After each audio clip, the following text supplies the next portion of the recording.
tale about our mate Fred. A happy chap, but with no street cred. He was forever down at A&E for bumps and bruises and cuts on his knee. So for what do you think Fred was known? Yeah, he was a careless bloke, dead, accident prone. But all that infamy changed one day, and this tale will tell you in precisely what way. Before we go any further on, let me introduce you to everyone.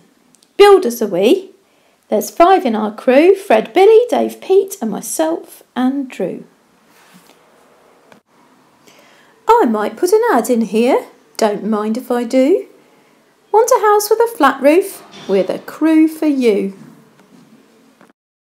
Mind, things did change after Fred fell off one of our projects. There was never enough to make up for what happened after. No more working or walking, not much living or laughter.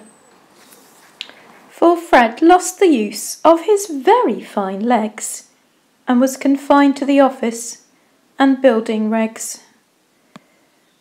And you might think that's the end of our twittering. Fred forever regretting his lunchbox littering.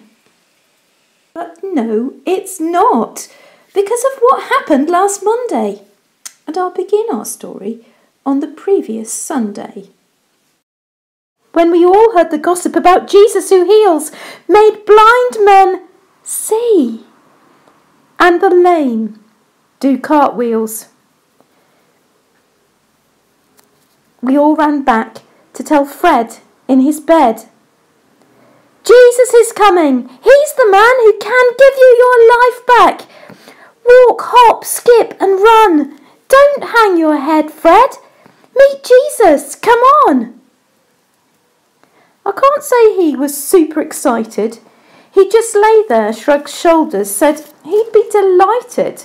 But how on earth would he get past the crowd who always followed this Jesus around? He'd never be able to get anywhere near. This is my lot, he cried, somewhat dramatically, I fear. Don't worry about me. Go drink your tea. My life's here in bed. I'm right, said Fred. We all tried to think, when had Fred ever been right? So we put our heads together and talked all night. By morning we'd come up with a cunning plan to get Fred right in front of this amazing man. All it took was a stretcher and some long straps, plus the muscles of 4 really strong chaps. Fred was right on one matter, of course. There was no way we were going to get him through the doors. By the time we got Fred to the scene, the house was packed like a tin of sardines, with others lined up by the doors and the windows. Fred shook his head. It won't work, I knows. Ignoring his lack of faith in us, we stuck to the plan to get him to Jesus. We all knew it was Fred's only chance to be able to run and jump and dance. In a flash, we were on top of the house, and without a noise, quiet as a mouse, we began to dismantle the roof, nice and slow, until we could peep at the people below. We kept going until at last we knew we could get the stretcher past, and carefully we began to lower Fred in front of the man. Right, said Fred, no, left, now right, until there he was, in Jesus' sight.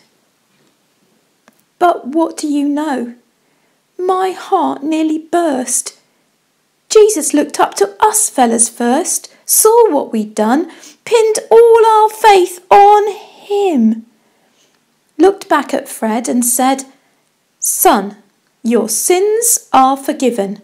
There were them there that gasped in a critical tone, No way, Jose, that's God's job alone. They muttered and tuttered, moaning and groaning, but Jesus knew better, turned back to Fred. To prove what I said, get up, take your bed, and just so you know that I can forgive all the sins of this very loved man. "Jump up, Fred! Do what I said!" And to our utter amazement, Fred did jump up and walked out on the pavement. We hugged him and kissed him and cried tears on that day. The day that our Fred had his sins washed away.